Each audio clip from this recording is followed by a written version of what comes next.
بسم اللہ الرحمن الرحیم۔ سورہ نازعات، سورہ نمبر 79۔ میں نے کچھ سوچ کے یہ سورہ پڑھانے کا سوچا، ڈرتے ڈرتے کہ یہ میں جب آپ کو یاد ہوگا کہ پچھلی مرتبہ ہم نے رمضان مبارک کے بعد شروع کیا تو سورہ نازعات تھی۔ میں نے کہا لوگوں کو کہاں یاد ہوگا، آپ پڑھا دیں، لیکن وہ اچھا ہے کہ کسی نے کہا کہ نہیں آج کہ یہ تو ہم پڑھ چکے ہیں، لیکن یہ تو ہم پڑھ رہے ہیں۔ آپ مجھے اجازت دیں گے تو اگلی مرتبہ اگلی بھی پڑھوں گا، ورنہ نہیں دیں گے تو نہیں پڑھوں گا، سورہ عبسہ، اور پیچھے سے ہم ایک اور گروپ شروع کر لیں گے، لیکن سورہ کو دہرانے میں کوئی حرج نہیں۔ اعوذ باللہ من الشیطان الرجیم، بسم اللہ الرحمن الرحیم۔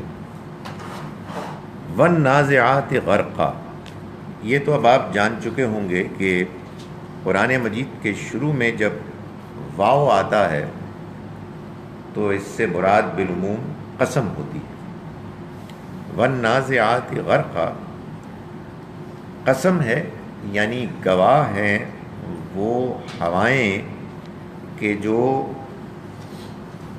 جڑ پیڑ سے اکھاڑ دیتی، یعنی اتنی تیز ہوتی ہیں کہ وہ درختوں کو، دوسری اشیاء کو اکھاڑ پھینکتی ہیں۔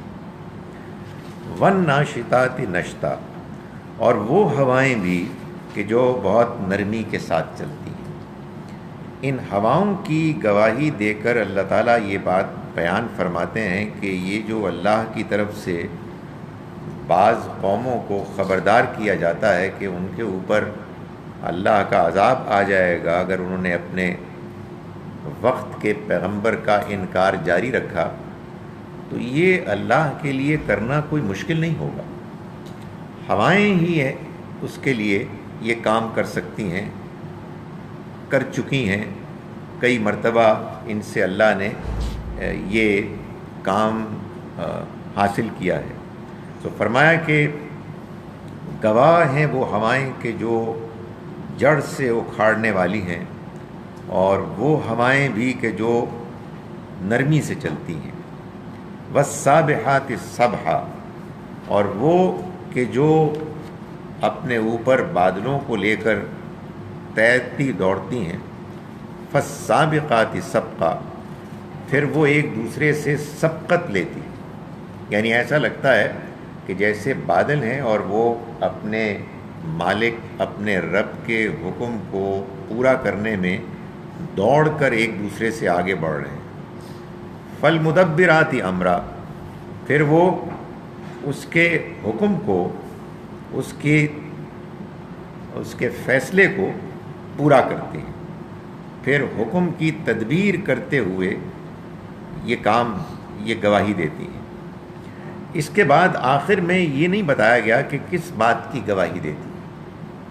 قرآن میں یہ اسلوب اب آپ نے دیکھا ہے کئی جگہ پر اختیار کیا گیا ہے کہ اللہ نے قسم کھائی، لیکن جس بات پر قسم کھائی اس کو بیان نہیں کیا۔ اس کی وجہ کیا ہے؟ اس کی وجہ یہ ہے کہ وہ چیز خود آپ سے آپ اتنی نمایاں ہے کہ اس کو بیان کرنے کی ضرورت نہیں۔ اللہ تعالیٰ یہ چاہتے ہیں کہ اللہ کا کلام پڑھنے والے اس کو اتنی دلچسپی سے، توجہ سے پڑھیں کہ وہ اس مقسم علیہ جس پر قسم کھائی گئی ہے، جس پر گواہی دی گئی ہے، وہ اس کو جو فرمایا کہ یہ دیتی ہیں اس بات پر کہ جس چیز کا تم سے وعدہ کیا جا رہا ہے وہ ہو کر رہے گی۔ یعنی پہلا وعدہ وہ کہ جو اس قوم کو کیا جا رہا ہے کہ جنہیں قرآن خطاب کر رہا تھا، قریش کے لوگ، اس دنیا کا عذاب، اور پھر اس دنیا کے عذاب میں جو اصل چیز پیش نظر ہے سے دیکھتے ہوں گے۔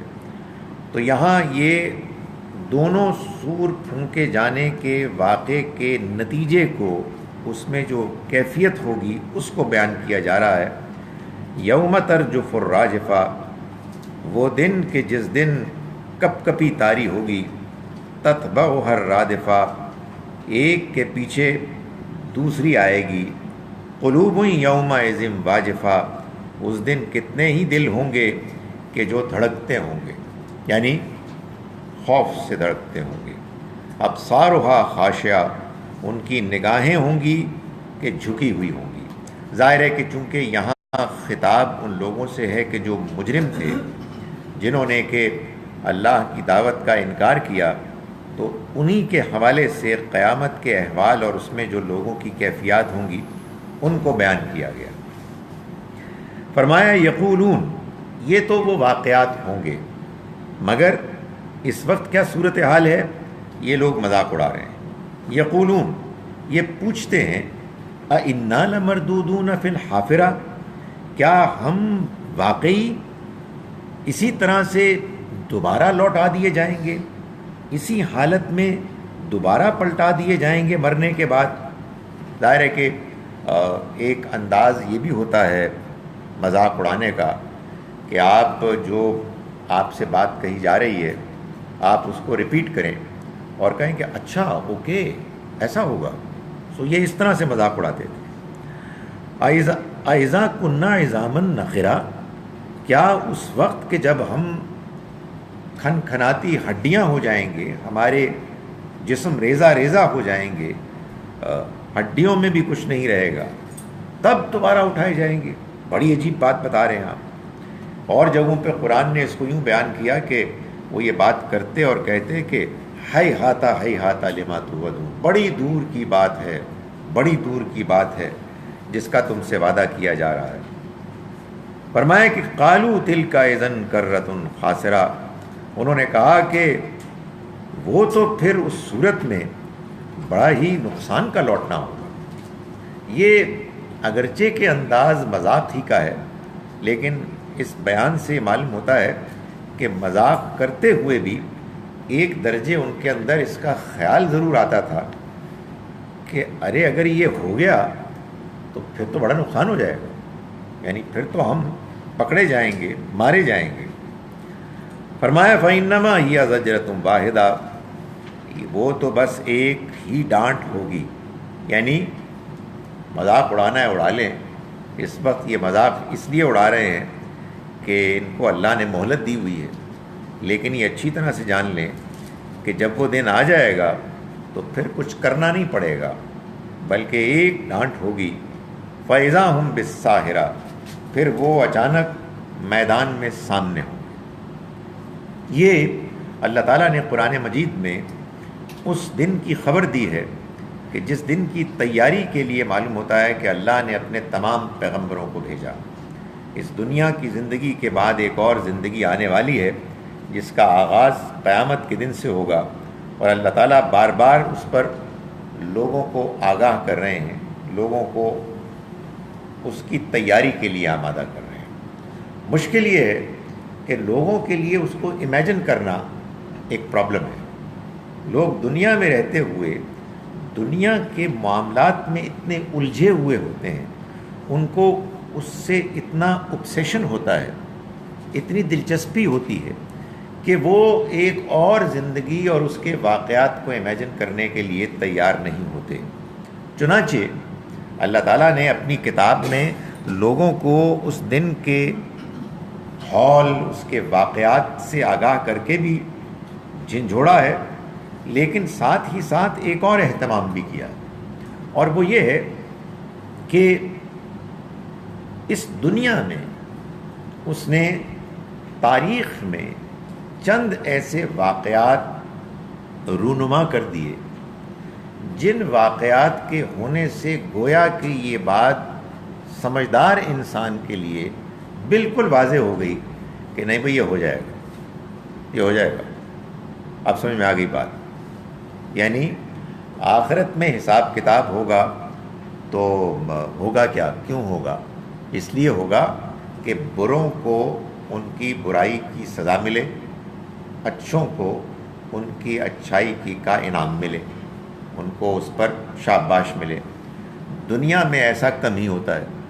تو اب اللہ نے یہ کیا کہ انسانوں کو یہ بات سمجھانے کے لیے، ان کی یاد دہانی کے لیے دنیا ہی میں یہ کہیں کہیں کر دکھایا بھائی ایک واقعہ ہے جو بعد میں ہونے والا ہے، آپ کو سمجھ نہیں آ رہا ہے، تو آئیں ہم آپ کو دکھاتے ہیں دنیا میں بھی ہم نے کبھی کبھار یہ واقعات کیے، اور اس میں وہی کیا جو آخرت میں ہونا ہے.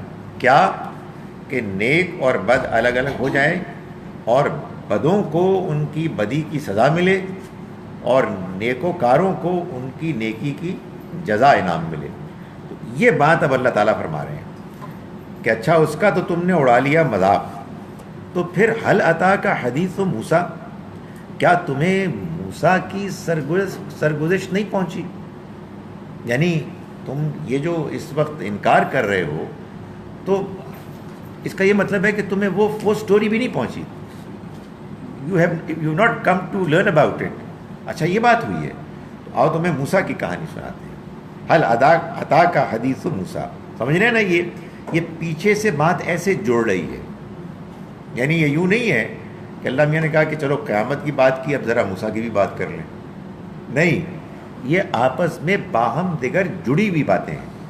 کہ قیامت تمہیں نہیں سمجھ میں آ رہی، تو آؤ پھر تمہیں ہم ایک چھوٹی قیامت کی داستان سناتے ہیں. اذ ناداہ ربہ بالوادی المقدس طویٰ، جب پکارا اس کو اس کے رب نے ایک مقدس وادی میں، یعنی طویٰ میں. ظاہر ہے جب دنیا میں واقعہ ہوگا تو واقعہ کہیں سے شروع ہوگا نا، اس کی ایک سٹوری ہوگی. تو اللہ تعالیٰ نے اب اس کا آغاز بتایا ہے کہ ہوا یوں کہ تمہارے رب نے موسیٰ کو پکارا ایک طویٰ کی وادی میں، جو مقدس وادی تھی. یہ معلوم ہوتا ہے کہ وہی واقعہ ہے کہ جب موسیٰ علیہ السلام مدین سے واپس آ رہے تھے، ایک مرتبہ مصر سے نکل گئے، 10-12 سال انہوں نے وہاں گزارے.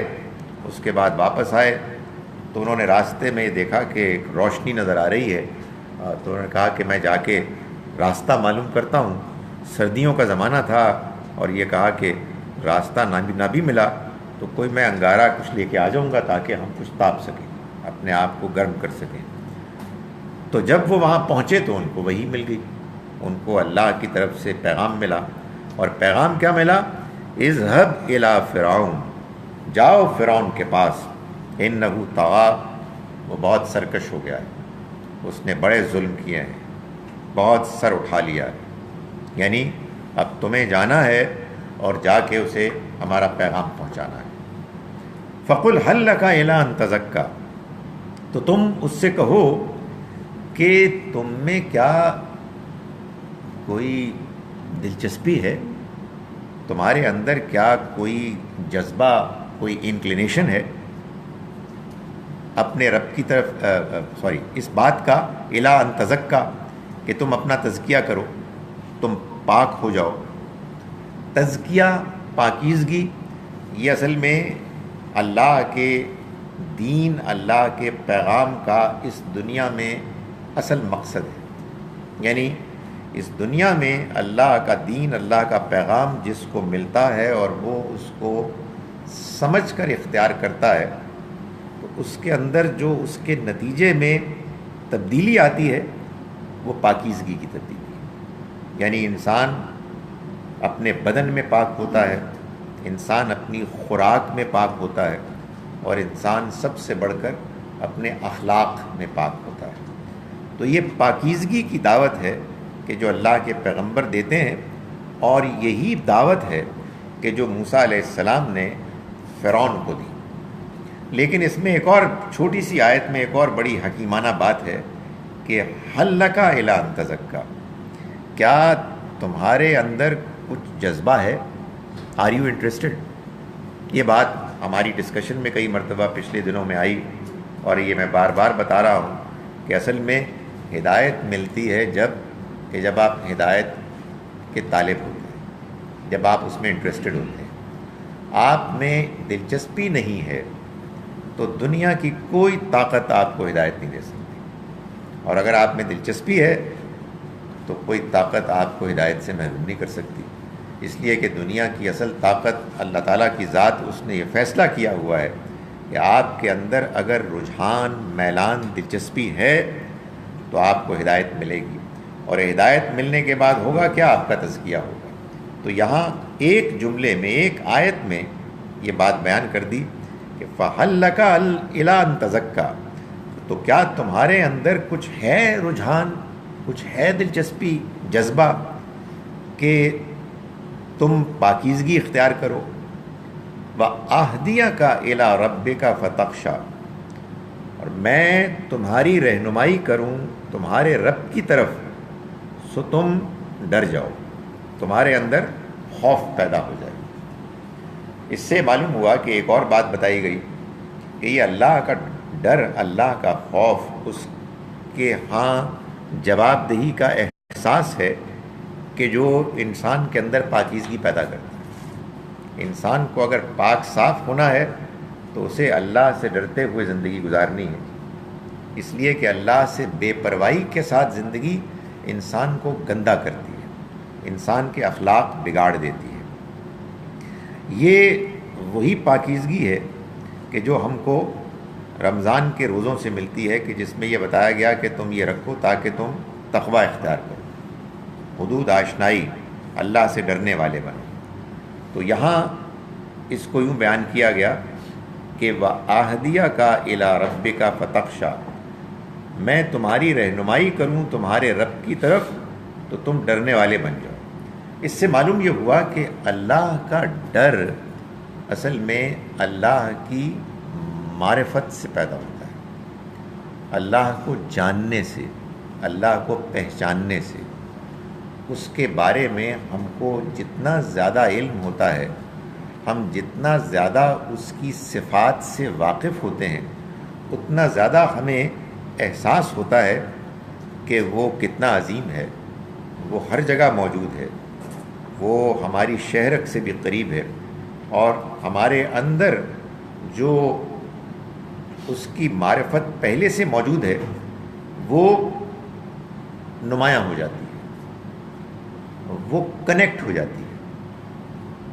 سمجھے آپ؟ یعنی قرآن نے یہ کہا ایک جگہ کہ انما یخشی اللہ من عبادہ العلماء، اللہ سے ڈرنے والے تو اس کے بندوں میں صرف وہ ہیں کہ جو علماء ہیں، جاننے والے ہیں۔ اس کا کیا مطلب ہے؟ اس کا مطلب یہ ہے کہ اللہ نے اپنی معرفت، اپنی پہچان، اپنے موجود ہونے کا احساس ہمارے اندر پیدائشی طور پر رکھا ہوا ہے۔ ہم اس سے ایک عہد کر کے آئے ہیں جس کو عہد الست کہا جاتا ہے، لیکن پھر ہم بھول گئے، آزمائش کی غرض سے اس کو بھلا دیا گیا ہے۔ ہماری موجودہ دنیا اور زندگی ایسے ڈیزائن کی گئی ہے کہ اگر ہم اس کو دیانتداری سے گزاریں اور اپنے گرد و پیش کی پھیلی ہوئی نشانیوں پر غور کریں تو وہی معرفت جو اندر موجود ہے وہ نمایاں ہو جاتی ہے، وہ زندہ ہو جاتی ہے، وہ ریوائیو ہو جاتی ہے۔ وہ خارج میں جو کچھ ہم دیکھتے ہیں، تجربہ کرتے ہیں، اللہ کا پیغام، اللہ کی وحی کو ہم پڑھتے ہیں تو کیا ہوتا ہے؟ وہ کنیکشن ہو جاتا ہے۔ یعنی آدمی محسوس کرتے ہیں بالکل ٹھیک، یہ مجھے سمجھ میں آ گئی بات، میں نے اپنے رب کو پہچان لیا۔ یا آپ کبھی غور کریں کہ آدمی کو جب غفلت کی زندگی کے بعد اللہ کے ساتھ تعلق کا موقع ملتا ہے تو آدمی جذباتی کیوں ہوتا ہے؟ بھائی آپ کو ایک عرصے تک کوئی میتھمیٹیکل ایکویشن سمجھ میں نہیں آئی، ایک دن سمجھ میں آ گئی، آپ کو خوش ہونا چاہیے۔ آپ رونے کیوں لگتے ہیں؟ آپ کے اندر یہ کیوں پیدا ہوتے ہیں جذبات کہ یہ ایک غیر معمولی مجھے تجربہ ہو گیا؟ وجہ یہ ہے کہ وہ آپ کے اندر موجود ہے، آپ کے اندر خدا کی معرفت چھپی ہوئی ہے۔ آپ جب اپنی زندگی میں، آپ اپنے تجربات کے ذریعے سے، آپ اپنے مشاہدات، غور و فکر کے ذریعے سے اللہ کے کلام کو پڑھنے کے نتیجے میں جب اس کو پہچان لیتے ہیں تو اصل میں وہ پہچان اندر کی پہچان ہی ہے کہ جس کو وہ ایک مرتبہ پھر ڈسکور کرتی ہے۔ تو یہاں اسی کو بیان کیا گیا کہ فرعون کو یہ کہا موسیٰ علیہ السلام نے کہ میں تمہاری رہنمائی کروں تمہارے رب کی طرف تو تم ڈرو، تمہارے اندر وہ خشیت پیدا ہو جائے، وہ معرفت پیدا ہو جائے۔ یہ وہ والا ڈر نہیں ہے کہ جس میں آپ کسی خوفناک چیز سے ڈرتے ہیں اور ڈرے مارے کانپتے ہیں. نہیں، یہ اصل میں وہ معرفت کا ڈر ہے کہ جو جب آپ کو حاصل ہو جاتا ہے تو آپ کہتے ہیں کہ اتنی عظیم ہستی، میرے محسن، میرا بنانے والا، مجھے پالنے والا، اور میں اس سے دور رہا اور میں اس کی نافرمانی کرتا رہا. ایک شرمندگی کا احساس ہوتا ہے، اور انسان پھر اس بات سے اندیشہ ناک ہوتا ہے کہ وہ کہیں اس کو ناراض نہ کر دے اور اس کی طرف سے آئے ہوئے پیغام کو نظر انداز نہ کر دے. فرمایا کہ فاراہ الآیت الکبریٰ، تو میں نے اس کو دکھائی بڑی نشانی. فارا تو اس نے اس کو دکھائی بڑی نشانی، یعنی وہ نشانی جو لٹھیا سے اژدہا بننے والی نشانی تھی، ظاہر ہے کہ وہ ایک بڑی نشانی تھی. یعنی اس نشانی اور اس معجزے میں بھی کیا ہوتا ہے؟ کچھ نہیں ہوتا سوائے اس کے کہ آپ سیریس ہو جاتے ہیں، اور سیریس ہونے کے بعد وہی ہوتا ہے جو میں بیان کر چکا ہوں کہ آپ کے اندر کا چھپا ہوا احساس زندہ ہو جاتا ہے، آپ کے اندر کی معرفت نمایاں ہو جاتی ہے. ورنہ معجزے سے کیسے آدمی ٹھیک ہو سکتا ہے؟ بھائی ایک غیر معمولی واقعہ ہے، سو واٹ؟ آپ کہیں گے غیر معمولی واقعہ ہے، دیٹس اٹ. اس غیر معمولی واقعے سے ایک انتہائی متکبر انسان یا دنیا میں مشغول انسان بعض اوقات اچانک سیریس ہو جاتا ہے.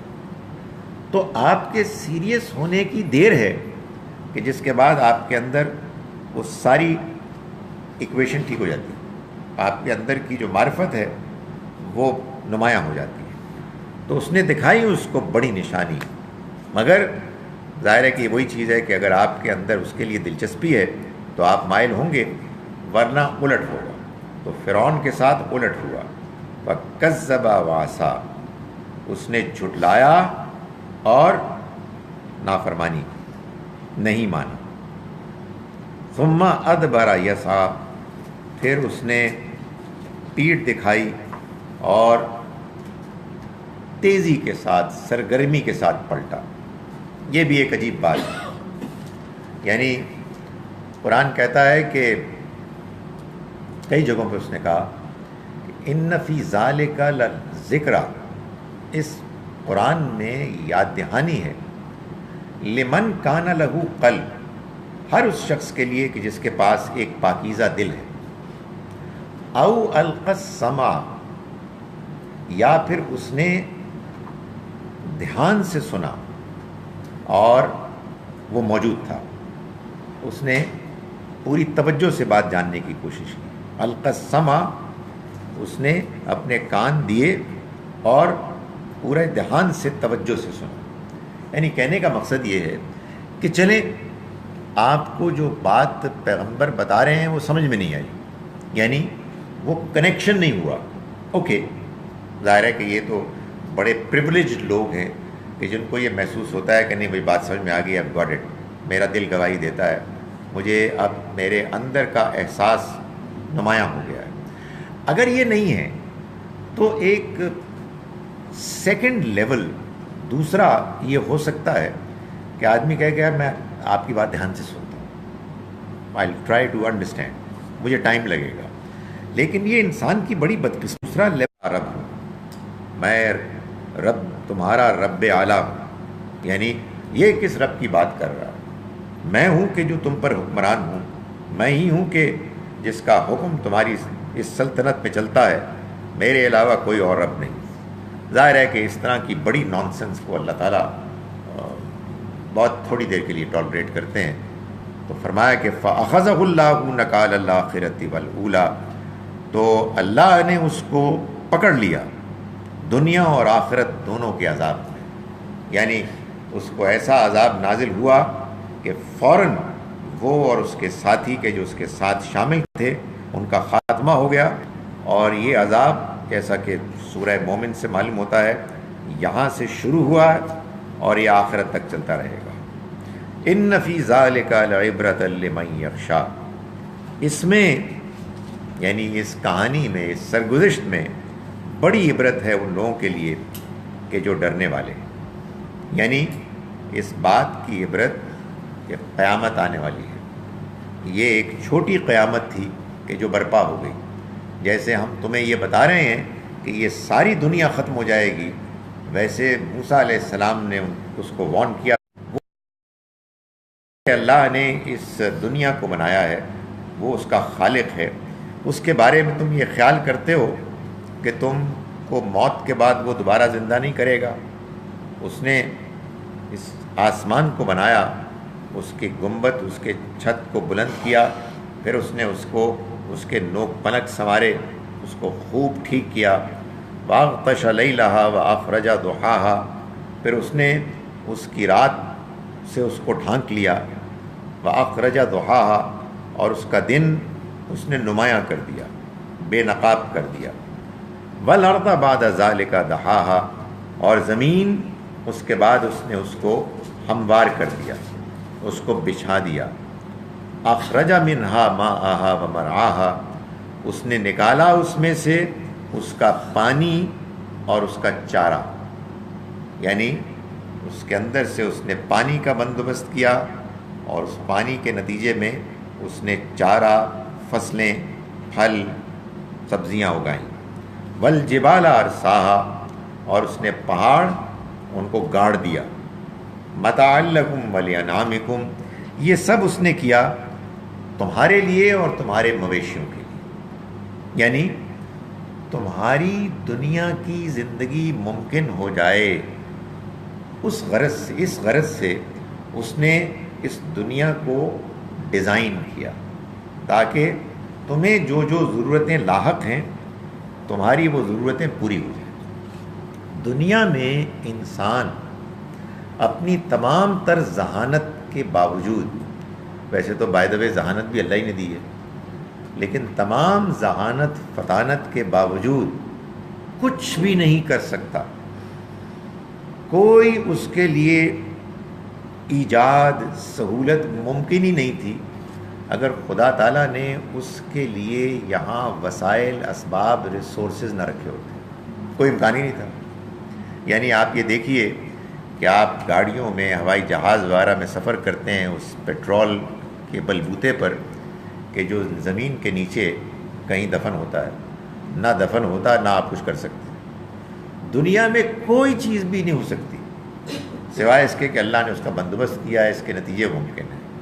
یہ بات مجھے کبھی سمجھ میں نہیں آئی کہ اتنا ذہین، لال بجکڑ انسان اس بات کو کیوں نہیں سمجھ پا رہا کہ جو کچھ بھی آپ ایجاد کر رہے ہیں وہ اس لیے کر رہے ہیں کہ ان ایجادات کے کرنے کے لیے جو آپ کو وسائل، اسباب، قوانین فطرت، لاز آف نیچر چاہیے تھے وہ موجود ہیں.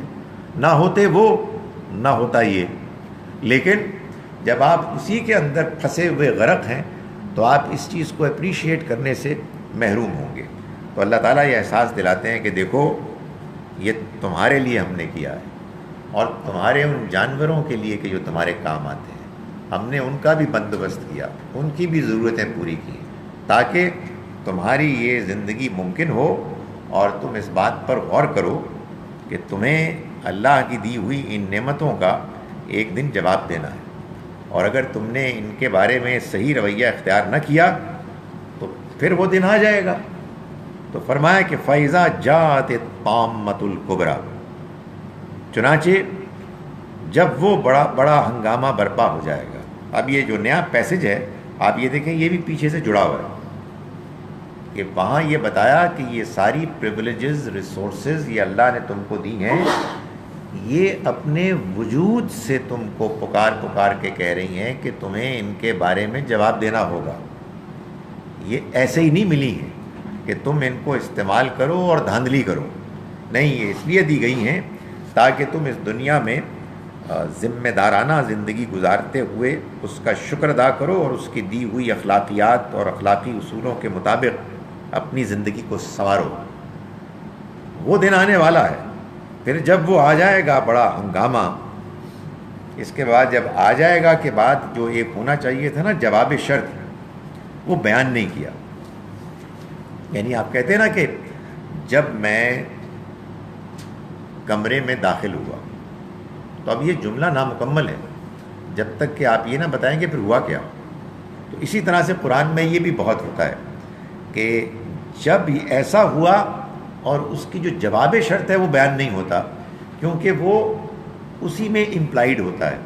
اور میں گزارش کروں کہ اللہ تعالیٰ چاہتے ہیں کہ ہم قرآن کو اتنی دلچسپی سے پڑھیں کہ اس کے اندر جو امپلیکیشنز ہیں ان کو ہم خود نکالیں، اور نکال کے ہم محسوس کریں کہ ہم پوری طرح سے انوالوڈ ہیں قرآن کو سمجھنے میں. فَإِذَا جَاءَتِ الطَّامَّةُ الْكُبْرَى، چنانچہ پھر جب وہ بڑا ہنگامہ آ جائے گا تو یہ سب کچھ ختم ہو جائے گا، تو یہ سارا درہم برہم ہو جائے گا. یہ دنیا کہ جس کو اللہ نے تمہارے لیے ڈیزائن کیا، یہ اس کی بساط لپیٹ دی جائے گی. یوم یتذکر الانسان ما سعی، اس دن انسان یاد کرے گا جو کچھ اس نے کیا. جو دنیا میں حرکتیں کرایا وہ اس کو خیال کرے گا کہ میں نے کیا کیا. تو دوسری جگہ سورہ فجر میں فرمایا ہے کہ یتذکر الانسان وانى لہ الذکریٰ، انسان یاد کرے گا مگر اس کو فائدہ کچھ نہیں ہوگا. کیا فائدہ ہوگا یاد کرنے؟ یعنی اگر اس کو کچھ کرنا تھا تو دنیا کی زندگی کا موقع تھا جس میں اس کو کرنا تھا. فرمایا یوم یتذکر الانسان ما سعی، جس دن انسان یاد کرے گا جو اس نے کوششیں کی، جو اس نے صحیح کی. وبرزت الجحیم لمن یری، اور جہنم سامنے لے آئی جائے گی، بے نقاب کر دی جائے گی ان کے لیے کہ جو اسے دیکھیں گے، جنہیں اس سے دو چار ہونا ہوگا. فَأَمَّا مَنْ طَغَىٰ، اب اس کے بعد اللہ تعالیٰ وہاں ناکام اور کامیاب لوگوں کے بارے میں دو دو جملوں میں پوری بات بیان کر رہے ہیں. یعنی اس لحاظ سے یہ قرآن مجید کا ان مقامات میں سے ایک مقام ہے کہ جو مختصر ترین اور جامع ترین انداز میں ناکام لوگوں کی ناکامی کی وجہ اور کامیاب لوگوں کی کامیابی کی وجہ بیان کریں. فرمایا کہ فَأَمَّا مَنْ طَغَىٰ، چنانچہ جس کسی نے سرکشی کی، ظلم کیا، زیادتی کی. طغیٰ یعنی آپ جیسے نا طغیانی، اپنی حد سے باہر نکلنا. تو یہی ہے اصل میں کہ جو اللہ کے ہاں سخت ناپسندیدہ ہے کہ آپ کی جو لمٹس ہیں آپ ان سے باہر نکل جائیں. آپ کو کچھ چیزوں کے بارے میں بتایا گیا ہے کہ آپ یہ نہیں کر سکتے، آپ اس سے باہر نہیں نکلیں گے. آپ اللہ کی بتائی ہوئی اخلاقی دینی حدود کے اندر رہ کے زندگی گزاریں. فرمایا کہ جس نے سرکشی کی، جو حد سے بڑھا، لوگوں کے ساتھ زیادتی کی، اللہ کے معاملے میں زیادتی کی، اور کیوں کی؟ وآثر الحیات الدنیا، دنیا کی زندگی کو اس نے ترجیح دی. یعنی آدمی یہ کیوں کرتا ہے؟ اس لیے کہ وہ یہ طے کیے ہوئے ہوتا ہے کہ اس کے نزدیک دنیا کی زندگی آخرت کی زندگی سے، اگر کوئی آخرت کی زندگی ہونی ہے، زیادہ امپورٹنٹ ہے. یہ ایک ریالٹی ہے جس میں ہم رہ رہے ہیں، وہ پتہ نہیں ہونی ہے کہ نہیں ہونی. تو یہ میری اولین ترجیح ہے، یہ میری پریفرنس ہے، پرائرٹی ہے. تو جو سرکشی کرتا ہے، اصل میں اس سرکشی کی وجہ یہی ہوتی ہے کہ وہ اصل میں اپنی اس موجودہ زندگی کو وہ حیثیت دیتا ہے کہ جس کو آپ کہتے ہیں پرائرٹی، اولین ترجیح. اس نے دنیا کی زندگی کو ترجیح دی، کس چیز کے مقابلے میں؟ آخرت کے مقابلے میں. یعنی دو ہی پاسبلٹیز ہیں نا. ایک پاسبلٹی یہ ہے کہ آپ دنیا میں رہتے ہوئے دنیا کو آخرت پر ترجیح دیں، اور دوسرا یہ کہ دنیا میں رہتے ہوئے آخرت کو دنیا پر ترجیح دیں. آپ کہیں گے یہ دوسری بات تو بہت مشکل ہے، اس لیے کہ وہ دنیا تو ہم نے دیکھی نہیں، تو اس کو ترجیح کیسے دیں؟ یہ کیا بات ہے؟ نہیں، اصل میں اللہ تعالیٰ کا منشا یہ ہے کہ آپ دنیا کی زندگی گزارتے ہوئے آخرت کی زندگی کی کامیابی کی کنسیڈریشنز، اس کی شرائط کو پورا کریں. یعنی قدم قدم پر یہ ہمارے سامنے سوال اٹھتا ہے کہ ہم دنیا کی زندگی کو زیادہ چاہتے ہیں یا آخرت کی زندگی. ہم جھوٹ بولتے ہیں تو ہمیں دنیا کا فائدہ ہوتا ہے، سچ بولتے ہیں تو کچھ دنیا کا بظاہر نقصان ہوتا ہے لیکن آخرت کا فائدہ ہوتا ہے. تو ہم یہ طے کرتے ہیں اپنے رویے سے کہ ہمیں دنیا کی زندگی زیادہ پسند ہے یا آخرت کی زندگی. اس کا امتحان ہر انسان کی زندگی میں روزانہ صبح و شام ہوتا ہے. تو فرمایا کہ جس نے اپنے رویے سے یہ ثابت کیا کہ وہ آثر الحیات الدنیا، اس نے دنیا کی زندگی کو ترجیح دی، فَإِنَّ الْجَحِيمَ هِيَ الْمَأْوَىٰ، تو جہنم ہی اس کا ٹھکانہ ہو. اس میں آپ یہ دیکھیے کہ کوئی بیان نہیں ہے مسلمان اور غیر مسلم کا، کوئی بیان نہیں ہے کہ کسی نے کلمہ پڑھا یا نہیں پڑھا، کوئی بیان نہیں ہے کہ کسی کی سفارش ہوگی یا نہیں ہوگی.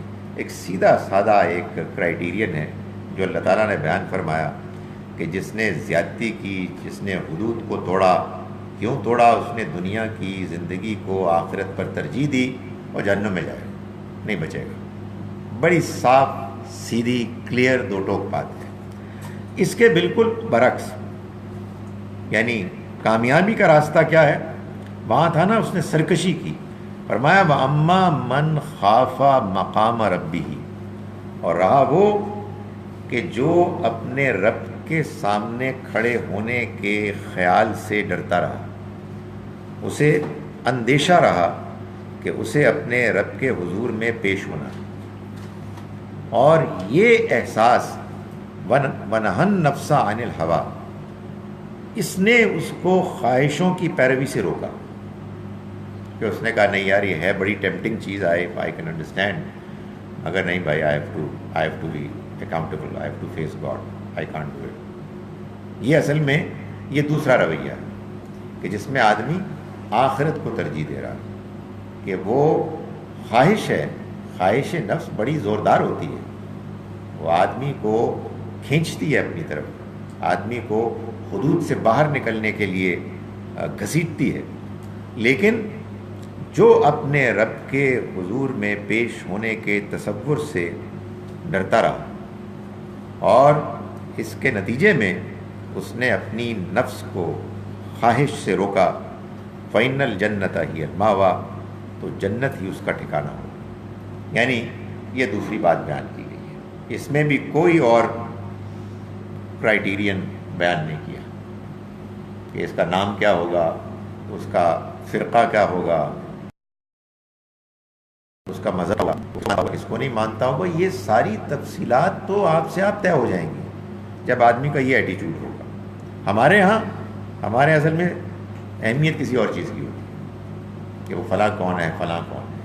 یہاں اللہ تعالیٰ دیکھیں مختصر ترین الفاظ میں دونوں فیصلے کر کے اس نے اپنا اعلان کر دیا کہ کچھ لوگ ہوں گے جو ناکام اور نامراد ہوں گے، ان کے نزدیک دنیا ہی اصل جگہ ہے، اس وجہ سے وہ دنیا میں اپنی منمانی کرتے ہیں اور سرکشی کرتے ہیں.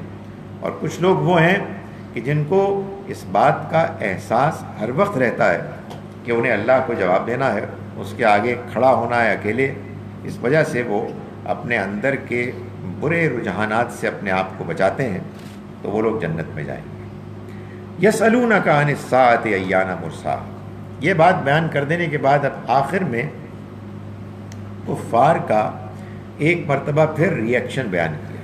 یہ بڑی عجیب بات ہے کہ اتنی غیر معمولی زوردار اور مؤثر گفتگو کے سننے کے بعد جو انکار کرنے والے تھے، بجائے اس کے کہ وہ اس سے متاثر ہوتے، انہوں نے اپنا رویہ جاری رکھا اور یسألونک، اے پیغمبر آپ سے پوچھتے ہیں، عن الساعۃ، آخرت کی گھڑی کے بارے میں، ایان مرساہا، کہ وہ کب آ کر ٹھہرے گی. یہ اصل میں مرساہا یہ عرصہ بھی آیا تھا نا، والجبال ارساہا، یہ پہاڑوں کو اس نے گاڑ دیا. یہ جیسے جہاز ہوتے ہیں نا، وہ لنگر انداز ہوتے ہیں، تو وہ جہاز کے لنگر انداز ہونے سے یہ لفظ اختیار کیا گیا، گویا کہ وہ یہ کہہ رہے ہیں کہ بڑی دیر سے یہ خبر تھی کہ وہ آپ کے آخرت کا جہاز آئے گا، کہاں رہ گیا. کب وہ لنگر انداز ہوگا؟ معلوم ہوتا ہے کہ کہیں پھنس گیا ہے، معلوم ہوتا ہے کہ اس کے آنے میں راستے میں کوئی رکاوٹ ہو گئی ہے۔ یہ ظاہر ہے کہ ایک مذاق اڑانے کا ایک انداز کہ آخر وہ آخرت کب آئے گی، آ کیوں نہیں چکتی؟ فیما انت من ذکرہا، آپ کا اے پیغمبر اس کے ذکر سے کیا تعلق، آپ کا اس کے بیان کرنے سے، اس کی بحث سے کیا تعلق؟ یعنی مطلب یہ ہے کہ آپ لوگوں کو یہ بتانے ہرگز نہیں آئے ہیں کہ آخرت کب ہوگی، آپ لوگوں کو اس کے بارے میں خبردار کرنے کے لیے آئے ہیں۔ قرآن مجید میں آخرت سے متعلق 4 سوالات ہیں جن کو بیان کیا گیا۔ ایک، آخرت کیوں ہونی چاہیے؟ 2، آخرت کا ہونا کیسے ممکن ہے؟ 3، آخرت کب ہوگی؟ 4، آخرت کہاں؟ تو یہ آخرت کب ہوگی، اس کو اللہ تعالیٰ نقل کرتے ہیں اس سوال کو، لیکن جواب نہیں دیتے، اور یہ کہتے ہیں کہ اس کا کوئی تعلق ہمارے پیغمبر سے نہیں ہے، ہمارے پیغمبر اس کام کے لیے نہیں آئے ہیں کہ لوگوں کو یہ بتائیں کہ وہ کب آئے گی۔ اِلیٰ رَبِّکَ مُنتَہَا، آپ کے رب ہی کی طرف اس کا علم ہے پورے کا پورا، وہی جانتا ہے اور کوئی نہیں جانتا۔ آپ کا رب ہے کہ جس کو اس بات کا علم ہے، حتمی علم ہے کہ قیامت کب آئے گی، اور اس نے یہ علم کسی اور کے ساتھ شیئر نہیں کیا۔ نمبر 3 کیا تھا سر؟ کہاں ہو؟ فرمایا انما انت منذر من یخشاہا، آپ تو صرف خبردار کرنے والے ہیں ان کو کہ جو اس سے ڈرتے ہیں۔ یہ بات پھر بتا دی کہ آپ خبردار انہی کو کر سکیں گے کہ جو تیار ہیں ڈرنے کے لیے، جو نہیں تیار ہیں وہ نہیں ڈرے گے۔ تو آپ کہیں ڈرنا کون سی اچھی بات ہے؟ نہیں بھائی، بات یہ ہے کہ جو ہماری زندگی جیسی ہے اس میں ڈرنا ایک نیچرل بات ہے۔ مجھے مرنا ہے، مجھے یہ زندگی چھوڑنی ہے، مجھے یہ زندگی پیاری ہے، اور مجھے اپنے انجام کا اندیشہ ہونا چاہیے کہ میں جو کچھ اس دنیا میں کر رہا ہوں اس کے بعد آگے کیا ہوگا، اور میں جاننا چاہتا ہوں کہ اس کی کیا تفصیلات ہیں۔ تو جو اس بات کا اندیشہ رکھتا ہے اس کو اے پیغمبر آپ خبردار کر سکیں گے۔ کأنہم یوم یرونہا لم یلبثوا الا عشیۃ او ضحاہا، رہی وہ آخرت تو گویا کہ یہ لوگ جب اس کو دیکھ لیں گے تو خیال کریں گے کہ وہ نہیں رہے دنیا میں سوائے ایک صبح کے یا ایک شام کے۔ یعنی جب وہ آخرت کے جس کا یہ مذاق اڑا رہے ہیں، کیوں مذاق اڑا رہے ہیں؟ اس لیے کہ یہ دنیا کی زندگی ان کو بہت پسند ہے، اس کو وہ بہت انجوائے کر رہے ہیں، تو چنانچہ وہ آخرت کو نہ سننا چاہتے ہیں نہ ماننا چاہتے ہیں، بلکہ اس کا مذاق اڑا رہے ہیں۔ جس دن وہ آ جائے گی اس دن یہ لوگ خیال گمان کریں گے کہ وہ دنیا کی زندگی جس کی خاطر انہوں نے آخرت کو ٹھکرایا وہ ایک صبح یا ایک شام کے برابر تھی۔ یہ تو وہ حقیقت ہے کہ جس کو میں اور آپ بھی جانتے ہیں اور انڈورس کریں گے کہ اگر آپ ماضی کی زندگی کی طرف نگاہ کریں تو سچی بات یہ ہے کہ سوائے ایک صبح و شام کے اور کیا ہے، کچھ بھی نہیں، سب کچھ ختم ہو گیا۔ وہ دن جو گزارے، وہ مہینے جو گزارے، وہ سال جو گزارے، معلوم ہوتا ہے کہ ایسے چٹکی کی طرح ختم ہو گئے۔ تو قیامت کے دن جب انسان جائے گا وہاں اور اللہ کے حساب کتاب سے دو چار ہونے کا موقع آئے گا، اور وہ یہ محسوس کرے گا کہ زندگی اس نے ایسے گزاری کہ جس میں اس نے اپنی آخرت کی تیاری نہیں کی، تو وہ یہ جان لے گا کہ وہ تو بس ایک صبح تھی یا ایک شام تھی، اس سے زیادہ اس کی کوئی حیثیت نہیں تھی۔ اقول قولی ھذا واستغفر اللہ لی ولکم۔ مائک۔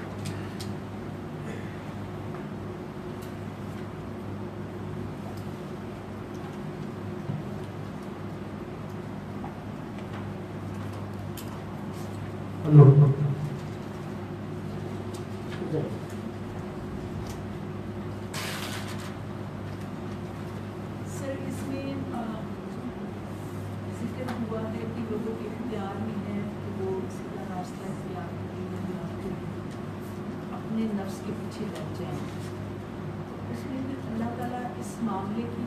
دیں گے کہ یہاں انسانوں کو سہولتیں، جن لوگوں کو بہت زیادہ مال و دولت اور سہولتیں ملی ہیں، وہ بہت زیادہ برائی کی طرف جاتے ہیں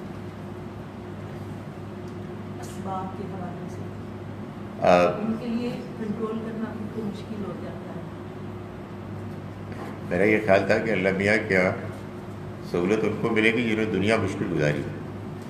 آپ بھی کہہ رہی ہے کہ اللہ تعالیٰ کے ہاں ان لوگوں کو الاؤنس ملنا چاہیے کہ جن کو دنیا میں سہولت ملی۔ دیکھیں اللہ کے ہاں ملنا نہیں چاہیے، میں ویسے ہی پوچھ رہی ہوں کہ آیا ان کو کوئی رعایت اس معاملے میں ملے گی کہ دنیا میں انسان کو جو شخصیت ملی ہے اور جو حالات ملے، اللہ اس کا لحاظ رکھے گا، یہ اس کا وعدہ ہے۔ لیکن یہ بات کہ دنیا میں انسان آیا اور اس کو بہت سی سہولتیں، آسانیاں ملیں، اس وجہ سے وہ ان میں اتنا کھو گیا کہ وہ بات کو سمجھ ہی نہیں پایا، یہ مشکل ہے کہ ایکسکیوز مانا جائے گا۔ وجہ یہ ہے کہ انسان جس دنیا میں رہتا ہے اس دنیا میں وہ اس کے علاوہ دائیں بائیں اور بھی بہت ساری چیزیں دیکھتا ہے۔ یعنی یہ جو آپ بات کہہ رہی ہیں، اس بات سے وہ لوگ تو متاثر ہو کے دین سے دور ہو سکتے ہیں کہ جنہوں نے یہ طے کر لیا ہے کہ ہم اپنی ذات گرامی کے علاوہ کسی اور کو دیکھیں گے ہی، جو اور دنیا بستی ہے، جو مخلوق بستی ہے، جو حالات ہوتے ہیں، ہمیں اس سے کوئی تعلق نہیں۔ تو ظاہر ہے کہ یہ تو کوئی ایکسکیوز نہیں ہے۔ البتہ یہ بالکل ممکن ہے کہ ایک فرد کے ماحول میں بعض ایسی واقعی رکاوٹیں کھڑی ہو گئیں کہ جس کے نتیجے میں اس کے لیے بات سمجھنا آسان نہ رہی، تو اللہ تعالیٰ اس کا لحاظ رکھے۔ لیکن ایک بات جان لیجئے کہ اللہ کی طرف سے اس دنیا کی زندگی میں بھی ایک اہتمام تو ہوتا ہے کہ جن کے حالات بظاہر بہت اچھے بھی ہوتے ہیں، وہ سارا وقت بہت اچھے نہیں رہتے۔ یہ آدمی کبھی بیمار بھی تو پڑتا ہے، کبھی اس کو کچھ مسائل بھی تو ہوتے ہیں، کبھی کوئی دنیا سے رخصت بھی تو ہوتا ہے۔ تو ہر آدمی کے لیے اس دنیا میں اللہ نے بات کو سمجھنے، دنیا کی حقیقت کو جاننے اور آخرت اور اللہ کی معرفت کی طرف مائل ہونے کے لیے اسباب، حالات مہیا کیے ہوئے ہیں، اور اللہ تمام چیزوں کو پیش نظر رکھتے ہوئے اس کا حساب کتاب میں لحاظ رکھے گا۔ انسان کو چاہیے کہ وہ کبھی اپنے لیے اپنے حالات کو کوئی ایکسکیوز نہ بنائے، اس لیے کہ پھر وہ شیطان کو موقع ملتا ہے کہ ہاں یہ میرے حالات تو اصل میں ایسے ہیں کہ پرابلی میری اکاؤنٹیبلٹی آسان ہوگی۔ نہیں، آدمی کو اپنے آپ کو یہ بتانا چاہیے کہ اس کا زیادہ امکان ہے کہ میں جن حالات میں ہوں اس میں مجھ سے زیادہ پوچھا جائے گا۔ اس سے پہلے کہ دوسرا سوال ہو، یہ ادھر کا ایک سوال میں پڑھنے کی کوشش کروں۔ اس فیس بک اور اسکرین کے لیے ایسی انگلی چاہیے کہ جو اتنی پتلی ہو۔ وہ پوچھ رہے ہیں، اتنا ایک میرے سمجھ میں آیا رہی ہیں کہ کیا میں نماز کو عربی اور اردو ترجمے کے ساتھ پڑھ سکتی ہوں؟ یعنی ایک آیت عربی پھر ساتھ اس کا ترجمہ، کیونکہ کوشش کے باوجود نماز میں مزہ نہیں آتا۔ ویسے اللہ ساتھ میرے تعلقات بہت اچھے ہیں۔ مبارک ہو جی، ہمارے لیے بھی دعا کریں کہ ہمارے بھی اچھے ہوں۔ یہ بات میں کئی مرتبہ بتا چکا کہ نماز میں سورہ فاتحہ، قرآن مجید، اللہ اکبر، سمع اللہ لمن حمدہ، ربنا لک الحمد اور السلام علیکم ورحمۃ اللہ کے علاوہ کوئی اور چیز بھی پڑھنی لازم نہیں کی گئی، بلکہ اس کو آپ پر چھوڑ دیا گیا۔ ایک ذکر کریں، دوسرا کریں، اپنی زبان میں، عربی زبان میں پڑھیں۔ یہ جو آپ نے بات کہی ہے یہ بھی ممکن ہے کہ آپ سورہ فاتحہ اور قرآن عربی میں تو پڑھیں، لیکن رک کر آپ اردو میں ترجمہ بھی کر لیں۔ یعنی نبی اکرم صلی اللہ علیہ وسلم کی جو نماز کی کیفیت آتی ہے جس میں آپ ٹھہر ٹھہر کر پڑھتے تھے، اور درمیان میں بعض اوقات آپ اپنی طرف سے رسپانس اور ریئیکشن بھی ظاہر کرتے تھے، اس سے معلوم ہوتا ہے کہ آپ کر سکتے ہیں۔ لیکن آپ نے سورہ فاتحہ اور قرآن کا ایک حصہ ہر حال میں پڑھنا. سر کچھ ورسز اس میں جو لاسٹ تھے اس سورہ نازعات میں، اس سے کچھ ایسا گمان بھی ہوتا ہے کہ اگر آخرت کے اوپر ایمان ہے تو یہ تو سمجھ آتا ہے کہ اٹ از لنکڈ ود توحید، لیکن شاید ایمان بالرسالت کے بغیر بھی نجات ممکن ہے. لیکن اگر ہم ان ٹوٹل دیکھیں قرآن کو باقی جگہوں پر، تو کیا ایسا امکان ہے کہ ایمان بالرسالت کے باوجود بھی نجات کا کوئی معاملہ ہو؟ دیکھیے قرآن مجید نے جو بات بیان کی ہے وہ یہ ہے کہ اگر آپ اللہ کو مانتے ہیں ٹھیک طرح سے تو آپ کامیاب ہیں. یہ بھی کی ان الذین قالوا ربنا اللہ ثم استقاموا، یقیناً وہ لوگ کہ جنہوں نے کہا کہ ہمارا رب اللہ ہے پھر وہ اس پر قائم رہے، تو موت کے وقت تتنزل علیہم الملائکہ، فرشتے ان کے اوپر اتریں گے. اللہ تخافوا ولا تحزنوا، کہ نہ کوئی خوف رکھو اور نہ غمگین ہو. اور خوشخبری جی کون سی آیت؟ یہ سورہ حامیم سجدہ ہے، سورہ نمبر 41. آیات کیا ہیں یہ ڈھونڈ کے آپ کو بتائیں گے، کوئی 30 کے قریب، 38 39 40. اس میں تو میں گزارش کر رہا ہوں کہ آخرت کا ذکر بھی نہیں ہے. سورہ حامیم سجدہ 41 سورہ. اصل بات کیا ہے؟ اصل بات یہ ہے کہ اگر آپ اللہ کو صحیح طرح سے مانتے ہیں تو آپ آخرت کا انکار کر ہی نہیں سکتے. اور اگر آپ اللہ اور آخرت کو مانتے ہیں تو آپ اللہ کے کسی رسول نبی برحق کا انکار نہیں کر سکتے جب کہ ان کے موجود ہونے کی دعوت صحیح طریقے سے آپ کو، صحیح طریقے سے آپ آخرت کے ماننے والے ہیں اور آپ کو یہ معلوم ہوا کہ اللہ کا ایک نمائندہ سفیر ریپرزینٹیٹو آپ کے پاس اللہ کا پیغام لے کے آیا ہے اور آپ کہیں گے نہیں میں انٹرسٹڈ نہیں، سوری یہ نہیں ہو سکتا. تو اصل میں یہ سب لازم و ملزوم ہے. یعنی اللہ کو آپ مانتے ہیں آپ کامیاب ہیں، یعنی اس لیے کہ آپ جب مانیں گے تو اس کی شرائط پوری کریں گے. آپ اللہ اور آخرت کو مانتے ہیں آپ کامیاب ہیں. ہمارے یہاں یہ سوال کیوں پیدا ہوتا ہے جو آپ نے کیا کہ ہمارے یہاں اصل میں لوگ مسلمان اور غیر مسلم کا فرق پیدا کر دیتے ہیں جنت میں داخل ہونے کی شرائط کے لیے.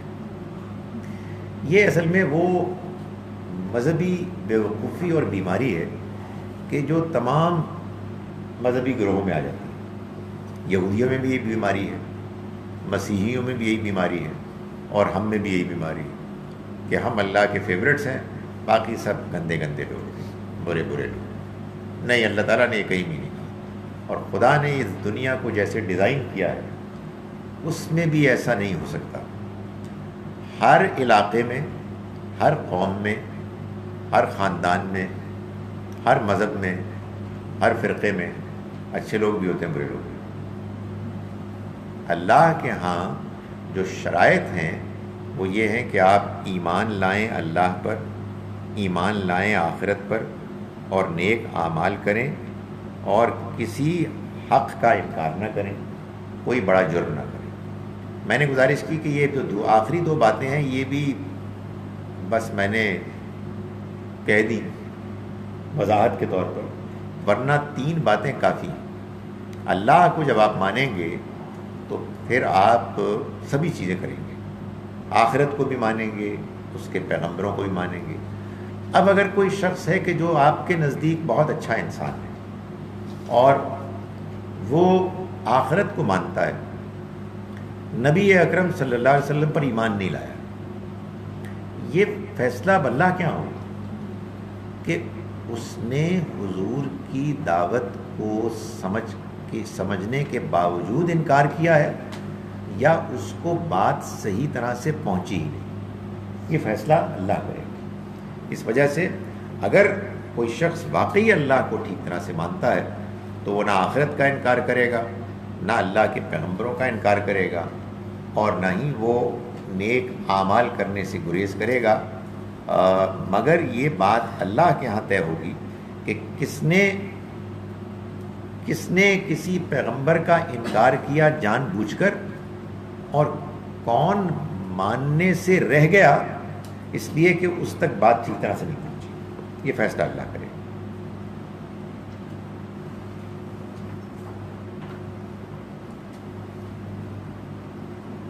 پھر سر یہی وضاحت ہوتی ہے کہ اگر اس نے قرآن نہیں پڑھا تو پھر اس کی یہ صورتحال ہوگی، اور اس کو قرآن کی دعوت پھر نہیں کی گئی.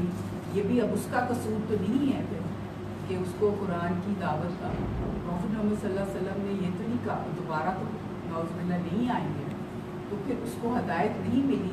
تو پھر اگر وہ غیر مذہب مطلب اگر مسلمان نہیں ہے تو اس کو کیسے پتہ چلتا؟ دیکھیں سر یہ باقی ساری جو چیزیں ہیں یہ عیسائی بھی بلیو کرتے ہیں، صرف یہی فرق ہے کہ وہ ٹرینٹی میں بلیو کرتے ہیں، اور یہودی بھی بلیو کرتے ہیں خدا میں. اچھے اعمال ہر مذہب میں کہتے ہیں، بلکہ کئی یہودی اور عیسائی زیادہ اچھے انسان ہیں اخلاقیات کی بنیاد پر، پڑوسی کی بنیاد پر، اور سچائی کی بنیاد پر، اور دیگر اور چیزوں کی بنیاد پر. دیکھیے گزارش یہ ہے کہ میں نے کہا نا کہ اللہ پر ایمان تو شرط اولین ہے.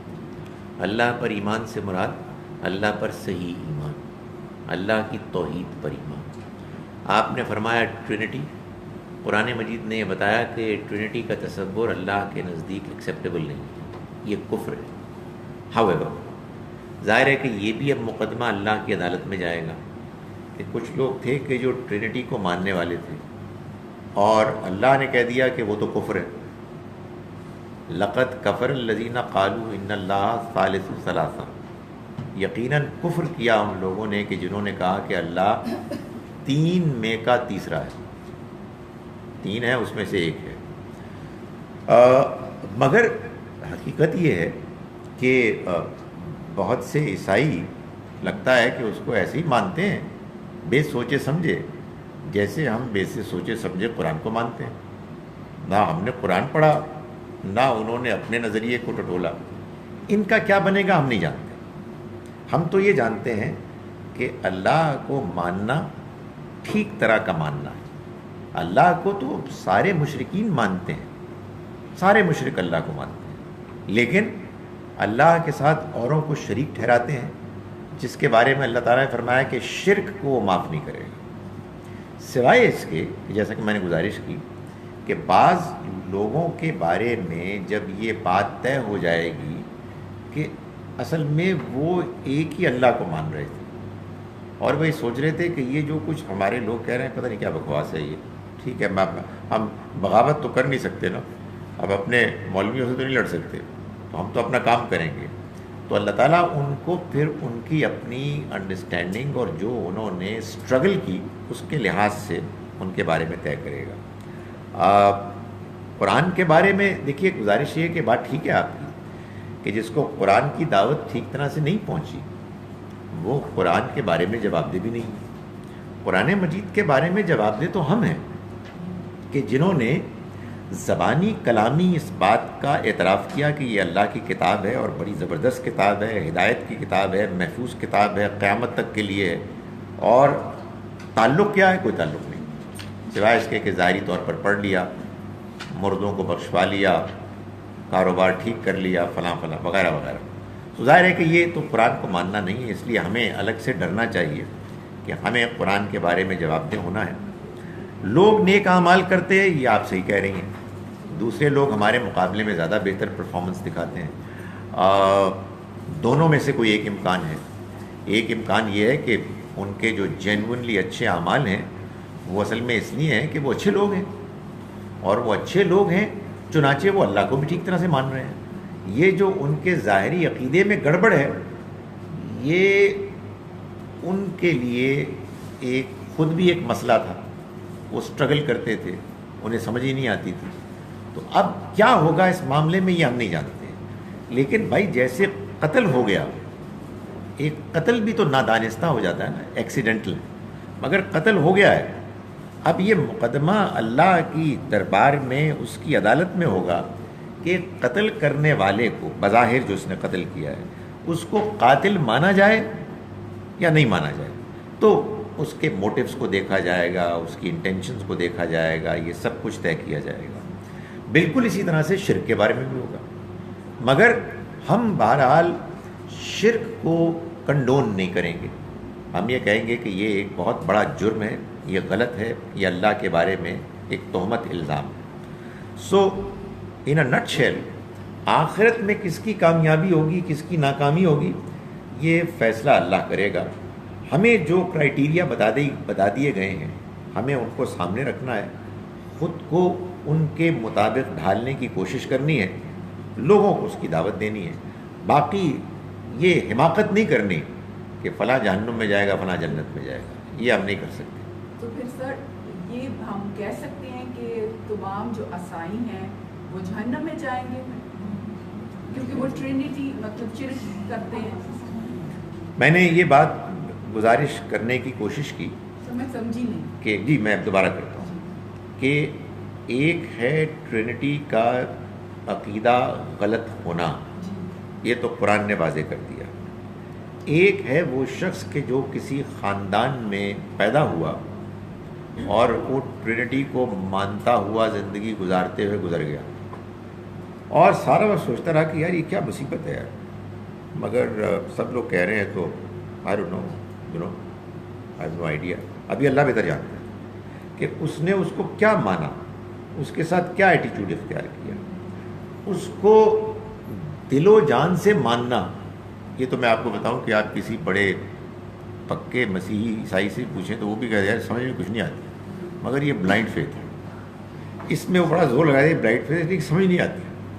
تو اب اللہ تعالیٰ کیا کرے گا اس بارے میں یہ تو وہی جانتا ہے، لیکن ہمیں اس نے یہ بتا دیا ہے کہ یہ کفر ہے، یہ شرک ہے، یہ ان ایکسیپٹیبل ہے۔ مگر for a particular person, in the case of a particular individual کیا فیصلہ ہوگا، اس کا تعلق بہت سی چیزوں سے، اور ان تمام معاملات کے بارے میں اللہ واقف ہے، اور وہ بالکل انصاف کے مطابق فیصلہ کرے گا، ہم نہیں جانتے۔ سر یہ تو کرسچنس کے علاوہ نہیں، آپ کے پاس وہ ہے نہیں، یہ مائک سے ہمیں جا چلتا ہے۔ سر کئی دفعہ انسان اگر کوئی غلط کام کرتا ہے تو that is not out of rebellious nature, یا that is not out of اللہ کی مطلب سرکشی نہیں وہ کر رہا ہوتا، اٹس بائی ہیبٹ اور بائی نیچر یا ٹیمپرمنٹل، یا اس کے سرکمسٹانسز ایسے ہوتے ہیں، تو اور ریپینٹنس بھی ہوتی ہے، فیلنگ آف گلٹ بھی ہوتی ہے، سارا کچھ ہوتا ہے، تو کیا اللہ کے ہاں اس چیز کی کنسیڈریشن ہوگی؟ مطلب یہ میں سمجھ گئی ہوں کہ ہمیں پھر بھی اس چیز کو بھی نہیں بنانا چاہیے کہ ہمارے حالات ایسے ہیں اس لیے ہم یہ کام کر رہے ہیں، لیکن پھر بھی اس میں لائک اتنا کنسیڈر ہوگا یہ چیز کہ اتنی ریپینٹنس کے باوجود انسان وہی حرکت انٹرسٹ لیتے ہیں، جیسے الکوہولکس ہوتے ہیں یا دیکھیے گزارش یہ ہے کہ اللہ نے، وہ بھی پچھلے دنوں بات ہوئی کہ اللہ تعالیٰ نے کلیئرلی، شاید آپ ہی نے پوچھا تھا کہ کامیاب لوگوں کو بیان کیا ہے جو بہت کامیاب ہیں، یا ناکام لوگوں کو بیان کیا جو بہت ناکام ہیں۔ اس کی وجہ یہی ہے کہ اللہ تعالیٰ یہ درمیان کی چیز چاہتا ہی نہیں ہے کہ لوگ اس کے بارے میں گفتگو کریں جی کہ بتائیں اس کا کیا ہوگا۔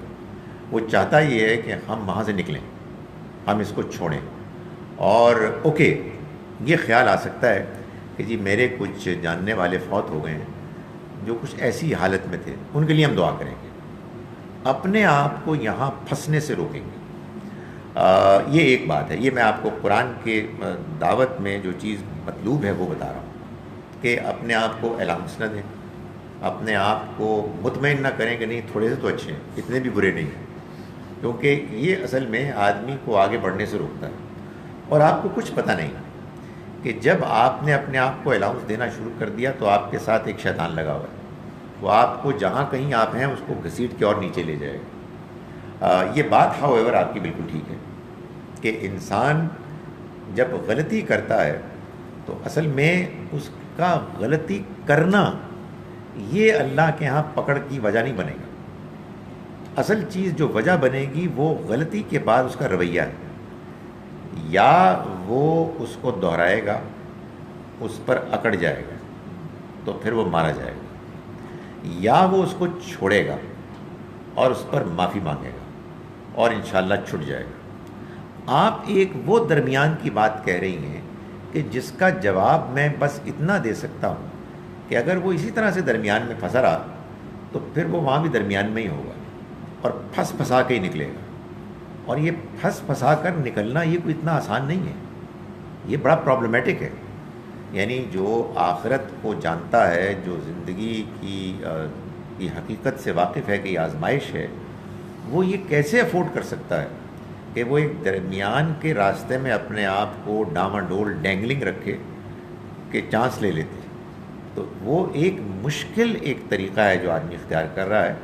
آدمی کو باہر نکلنا چاہیے، لیکن آپ کے سوال کا جواب یہ ہے کہ غلطی پر آدمی نہیں پکڑا جائے گا، غلطی کے بعد غلطی پر اصرار پر پکڑا جائے گا۔ سو آپ کے پاس دو چانسز ہیں، دو پاسبلٹیز ہیں، غلطی کی اور اس پر اڑ گئے، مارے گئے، غلطی کی اور اس پر توبہ استغفار کی، دھل گئے۔ آپ ایک تیسری بات پوچھ رہی ہیں، غلطی کی اور بس کوئی ادھر ادھر، تو میں کہہ رہا ہوں اسے باہر نکلیں آپ، وہ کوئی اچھی چیز نہیں ہے۔ اس میں پھر اللہ تعالیٰ فیصلہ کرے گا میرٹ کی بنیاد پر، کچھ عرصے رکھے گا، کچھ مسائل سے دو چار کرے گا، which obviously is not a great idea.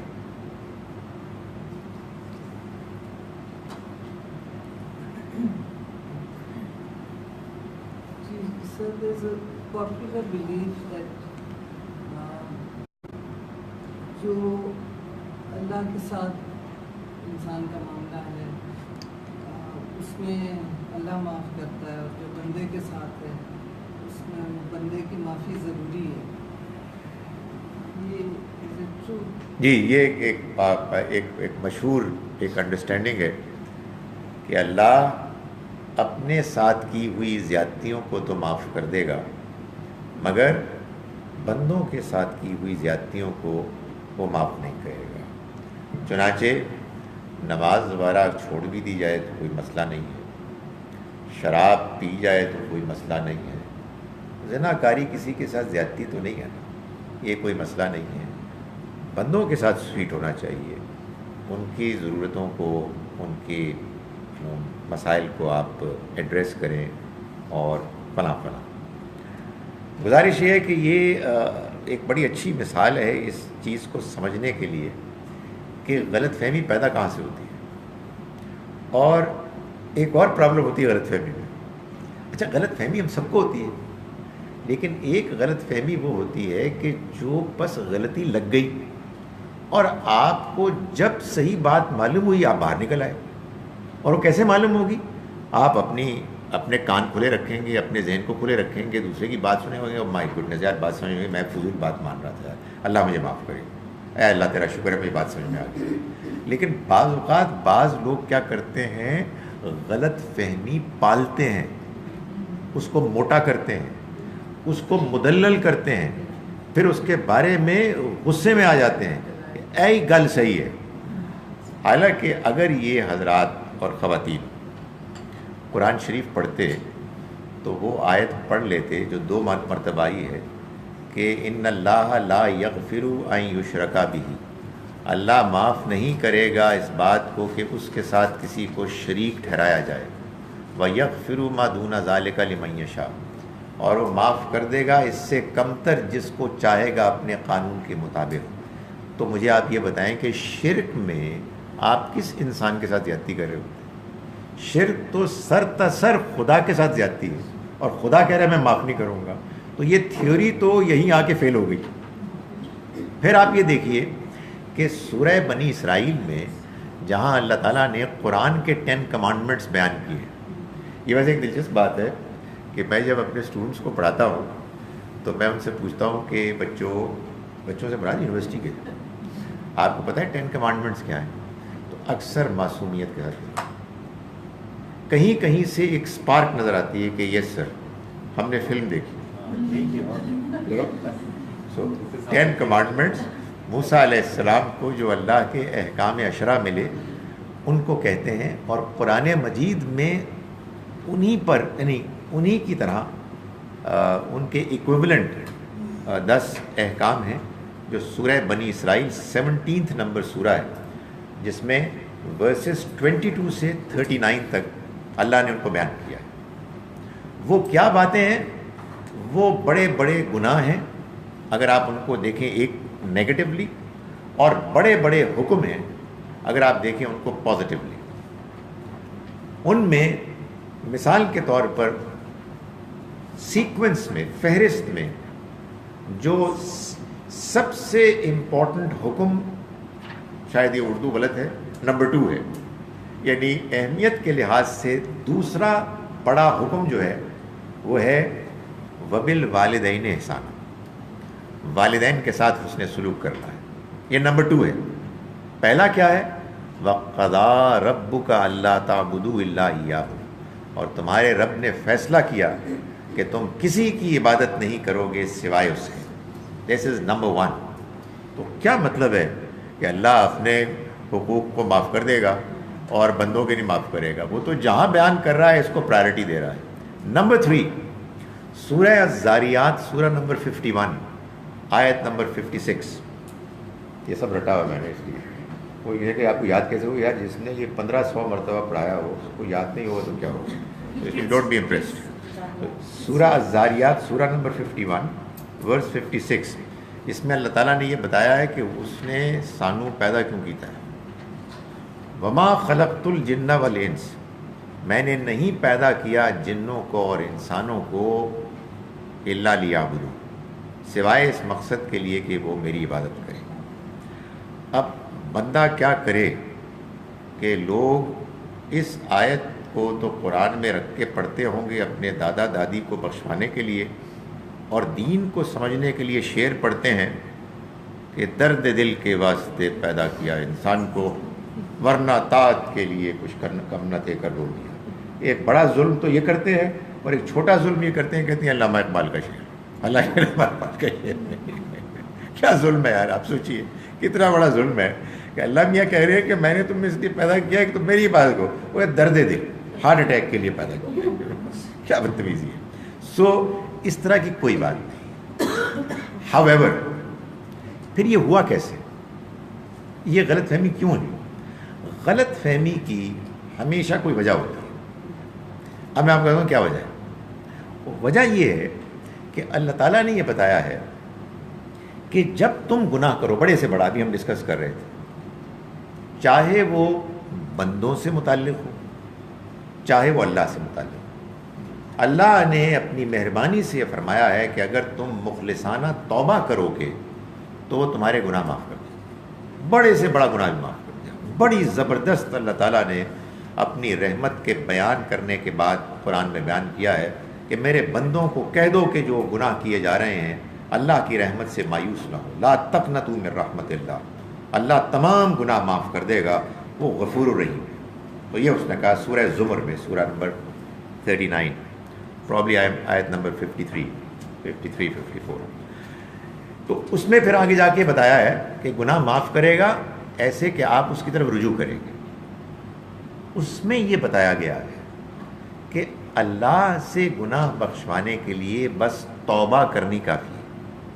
آپ شرمندہ ہوں، آپ معافی مانگیں، اور آئندہ طے کریں کہ آپ یہ غلط کام نہیں کریں گے، آپ شرک نہیں کریں گے، آپ نماز پڑھیں گے، آپ روزہ رکھیں گے، آپ شراب نہیں پئیں گے، آپ زنا نہیں کریں گے۔ آپ نے اللہ سے وعدہ کیا مخلصانہ اور آپ اس پر سٹک کر گئے، تو اللہ کا وعدہ ہے کہ اگر یہ مخلصانہ توبہ ہے تو وہ مان لے گا۔ بندوں کے معاملے میں البتہ وہ توبہ قبول نہیں کرے گا جب تک کہ آپ نے بندے کے ساتھ جو زیادتی کی ہے اس زیادتی پر اس کو کمپنسیٹ نہ کریں۔ یعنی آپ نے کسی کی گاڑی چوری کی اور اس کے بعد آپ توبہ استغفار کر رہے ہیں اور گاڑی چلا رہے ہیں، ڈرائیو بھی کر رہے ہیں، استغفار بھی کر رہے ہیں، تو یہ توبہ قبول نہیں ہوگی۔ تو اس فرق کی وجہ سے لوگوں نے ایک جملہ نکالا جو جملہ بالکل ٹھیک ہے کہ اللہ اپنے گناہ تو معاف کر دے گا، بندوں کے نہیں کرے گا، لیکن یہ ایڈ نہیں کیا کہ جب اللہ سے گناہ پر توبہ کے ساتھ معافی مانگی جائے گی اور بندوں کے بارے میں بھی اللہ سے معافی مانگی جائے گی تو اللہ بندوں کے بارے میں کیے گئے گناہ پر معاف نہیں کرے گا جب تک کہ وہ بندے خود معاف نہیں کریں گے کہ جو آپ نے ان کے ساتھ زیادتی کی آپ ان کو کمپنسیٹ کریں. تو آپ یہ دیکھیں کہ بات کہاں سے چلی اور کہاں پہنچ گئی کہ اللہ اپنے اپنا معاف کر دے گا, بندوں کو نہیں معاف کرے گا. تو امید ہے کہ بات کلیئر ہوئی. سر یہ آپ نے اپنا کیوں سرنڈر کر دیا ہے؟ اس کا اچھا. ریفرنس بتا دیں. کون سے کا؟ میرا سوال یہ سورہ زمر کا یا یہ بندوں والا؟ ایک منٹ دیکھیں, بندوں کے بارے میں جو ہے نا سورہ فرقان, اس میں اللہ تعالیٰ نے توبہ کے بارے میں بتایا ہے, الا من تابا و آمنا و عاملا عملا صالحا. یہ سورہ نمبر ہے 25 اور اس کے آخر میں ہے, بالکل 60s میں وہ آیت ہوگی کہ توبہ کے بعد فرمایا کہ توبہ کا مطلب معلوم ہے کیا ہے؟ الا من تابا و آمنا و عملا عملا صالحا, جس نے توبہ کی, ایمان لایا اور نیک اعمال کیے, یعنی اپنے اعمال درست کیے. جو زمین ہڑپ کی تھی وہ واپس کر دی, جو بدتمیزی کی تھی اس پر معافی مانگ لی, اینڈ سو آن. تو یہ, اور اس کی حدیث میں پھر وضاحت بھی ہوئی ہے کہ جب تک کہ آپ دوسروں کے ساتھ کی ہوئی زیادتیوں کو ان کو لوٹائیں گے نہیں, ان کو راضی نہیں کریں گے, اس وقت تک آپ کی معافی نہیں ہوگی. تو یہ بات یہاں سے اٹھا کے لوگوں نے وہاں تک پہنچا دی. یہ ہوا جی. جس سے میرا سوال یہ ہے کہ والدین کی حقوق کا بہت ذکر ہے قرآن پاک میں. نظر بھی ایسی سے نہ دیکھو کہ اچھا اریٹیٹ ہو کے اس طرح, لیکن ہم لوگ عام زندگی میں خاص طور پہ جو بچپن اور جوانی ہوتی ہے, ماں باپ کو جواب دینے سے, بدتمیزی سے جواب دے دینا, بحث مباحثہ کرنا ماں باپ سے, یہ ساری ان کی غیر فرما برداری. اب ماں باپ اس دنیا میں نہیں رہے, اس وقت بندے کو اتنی سمجھ نہیں ہوتی. تو اب مجھے تو یہ لگتا ہے کہ اس بات پہ سیدھا اللہ میاں نے پکڑ لینا ہے کہ پہلے اس طرف آؤ نا, باقی سوال تو بعد میں ہوں گے جو ماں باپ کو جواب دیں. اب میرے بچے بھی ہیں ماشاء اللہ, بڑے بچے 19-20-21 سال, ان کی اب وہی ہے جو میں اپنے ماں باپ کے ساتھ کرتی ہوں. اب میں انہیں تو سمجھاتی ہوں, مجھے تو پتہ ہے یہ چیزیں, اور مجھ میں فوراً ہی معاف کری کہ کل کو اللہ نے میرے بچوں کو اس چیز پہ نہ کرو.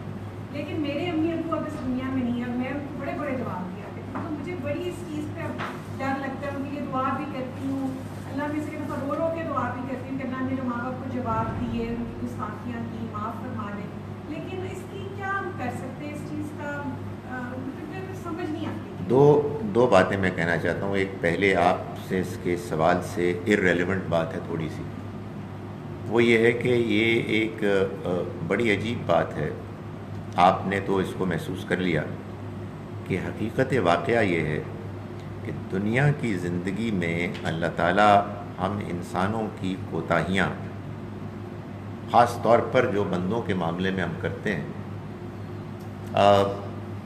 اس کو دکھا دیتا ہے, لیکن انسان عام طور پر دیکھنا نہیں چاہتا. ان کے ساتھ ہو رہے ہوتے ہیں واقعات جو خود انہوں نے کسی اور کے ساتھ کیے ہوتے ہیں, لیکن آدمی اپنی آنکھیں کھولنے کے لیے تیار نہیں ہوتا. تو پہلا کام تو یہ ہے کہ آدمی اپنی آنکھیں کھولے اور کہے کہ یار میں نے واقعی اس کے ساتھ بڑی بدتمیزی کی تھی, آج میرے ساتھ یہ ہو رہی ہے, خدایا مجھے معاف کر دے, اور اگر مجھے وہ بندہ ملے تو میں ہاتھ جوڑ کر اس سے معافی مانگوں. وہ بندہ فوت بھی ہو سکتا ہے, فوت ہو گیا تو آپ اس کے لیے معافی مانگیں, اللہ سے دعا کریں. والدین کے ساتھ بھی یہی معاملہ ہے, ان کی مغفرت کی دعا کریں, ان کے درجات کی بلندی کی دعا کریں. اگر ان کے کوئی رشتہ دار, کوئی خالہ, کوئی پھپھی, کوئی چچا, کوئی ماموں زندہ ہیں, کوئی ان کے دوست موجود ہیں, تو ان کے ساتھ ملیں, ان کے ساتھ حسن سلوک کریں. اور آپ کے رویے سے یہ بات معلوم ہو کہ آپ کے اندر واقعی اپنے کیے پر شرمندگی ہے, اور اس کو جاری رکھیں.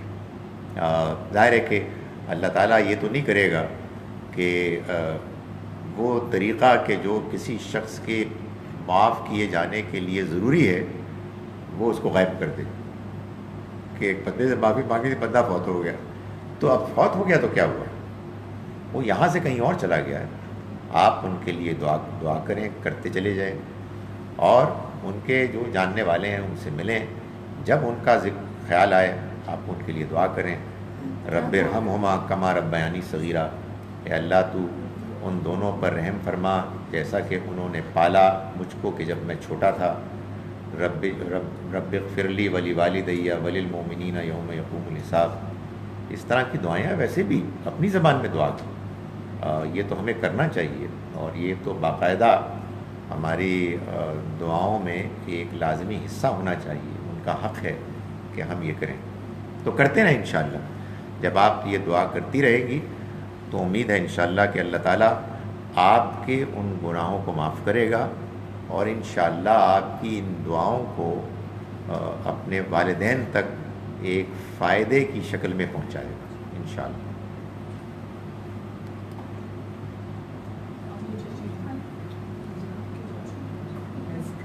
ہم نے جو کلاسز ہیں وہ تو آپ نے خیر اناؤنس کری دی.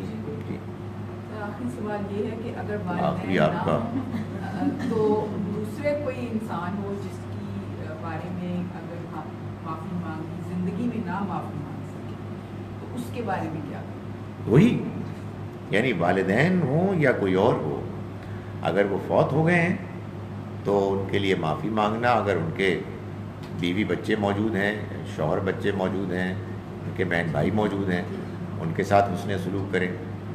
جو آپ کے لیے اب جب کہ وہ خود موجود نہیں ہیں کرنا آپ کے لیے ممکن ہے، آپ کو وہ کرنا ہے. اس لیے کہ اللہ نے جب توبہ کا دروازہ آپ کے لیے کھولا ہوا ہے تو یہ تو جب تک کہ آپ کی جان میں جان ہے، آپ نے ابھی موت کے فرشتے نہیں دیکھے ہیں. قرآن سے ہی معلوم ہوتا ہے موت کے فرشتے نظر آ جائیں گے تو توبہ کا دروازہ بند ہو جائے گا. اس سے پہلے آپ توبہ کر سکتے ہیں. جی ہم لوگ تو آئی تھنک بہت خوش قسمت ہیں کہ ہمیں والدین بہت کمال کے تھے، بزرگ بھی سارے. But there are people who have toxic parents, we see it all time and really مطلب ود وینجنس. اس سچویشن میں اٹس ویری ڈیفیکلٹ بچے کے لیے اس کے ساتھ ڈیل کرنا ہے. What and how to proceed with it. بس کبھی کبھی آپ جس طرح پیرنٹس بچوں سے ہرٹ ہوتے ہیں، بچے بھی ماں باپ کے ساتھ ان کا جو تعلق ہوتا ہے، look up to them when you are young, you know everything they do اور سے also hurts the child as well. So یہی صحیح کہہ رہے ہیں آپ. میں جانتا ہوں، مجھے ایسے لوگوں سے تعلق ہوتا ہے. میرے کلاس میں خاتون آتی ہیں، وہ یہی بتاتی ہیں کہ والد صاحب بہت زیادہ انسلٹ کرتے ہیں، ہرٹ کرتے ہیں. لیکن یہی ہم بات کرتے ہیں کہ نہیں، آپ کو تو بہرحال ان کے ساتھ احترام کے ساتھ ہی پیش آنا چاہیے. ظاہر ہے کہ ہر ایک کے ساتھ جو انسان کا تعلق ہے وہ اس کے اپنے حالات کے لحاظ سے. والدین ہیں ہر حال میں، ان کے ساتھ بدتمیزی نہیں کی جائے گی. اگر کی گئی ہے تو ان سے معافی مانگی جائے گی اور اپنی اصلاح کی جائے گی. لیکن اس میں کوئی شک نہیں ہے کہ والدین میں فرق ہوتا ہے. ایک اور چیز میں نے دیکھی ہے جو بڑی عجیب بھی ہے، عبرتناک بھی ہے، کہ بروکن فیملیز جو ہوتی ہیں اس میں جو والدین ہوتے ہیں ان کا اپنا الگ سے عجیب رول ہوتا ہے. بعض اوقات آدمی کو سمجھ میں نہیں آتی کہ یہ کیا ممکن ہے دنیا میں، لیکن ایسا ہوتا ہے. میں ایسے لوگوں کو جانتا ہوں، نوجوانوں کو. ایک میرا اسٹوڈنٹ ہے جس کو مجھے باقاعدہ سمجھانا پڑتا ہے کہ یار تم اپنی امی سے بات تو کر لیا، مل تو لیا کرو. ان کی آپس میں والدین کی طلاق ہو گئی، یہ باپ کے ساتھ ہے، ماں کہیں اور ہے. ایک دن بڑی خوشی سے آ کے اس نے مجھے سنایا کہ میں اپنی امی سے مل کے آیا. اسے کہ نانی جان فوت ہوئی تھیں، لیکن والد صاحب کیونکہ ملنے نہیں دیتے تو میں دن ہی دن میں مل کے آ گیا. تو واقعی آپ صحیح کہہ رہے ہیں کہ حالات بڑے مختلف ہوتے ہیں، لیکن ایک منیمم جو لیول پر آدمی کی ذمہ داری ہے اپنے والدین کے حقوق کی، اس کو پورا کرنا ضروری ہے. اور اس میں اللہ تعالیٰ نے اسی لیے کوئی اسپیسیفک بات نہیں کی، بلکہ یہ فرمایا کہ وبالوالدین احسان، والدین کے ساتھ حسن سلوک، یعنی جو آپ کے حالات ہیں اس کے مطابق پیچھے مانگنا. تو آپ وہ کریں گے لیکن اس میں کوئی شک نہیں ہے کہ شکر گزار ہونا چاہیے جہاں جہاں اچھے والدین ملیں، اس لیے کہ بعض اوقات بہت زیادتی کرنے والے بھی کئی دفعہ دیکھنے میں آیا کہ ٹرائنگ ٹو لیول بیسٹ کے معافی بھی مانگ رہے ہیں. کئی خاندانوں میں لوگوں میں یہ ہوتا ہے کہ اتنی معافی مانگی ہے لیکن اگلا بندہ معافی کرنے پہ نہیں آ رہا، راضی نہیں ہو رہا. سو جو معافی مانگ رہا ہے، جو ٹرائی کر رہا ہے، اس کی رسپانسبلٹی کہاں جا کے میری اس میں ایک تھیوری ہے، بس تھیوری ہے، اور وہ based on my understanding of the way God works, کہ اللہ تعالیٰ نے یہ طے کیا ہے کہ وہ بندہ جب معافی مانگے گا اور دوسرا بندہ معاف کرے گا تو وہ پھر اس کو معاف کرے گا.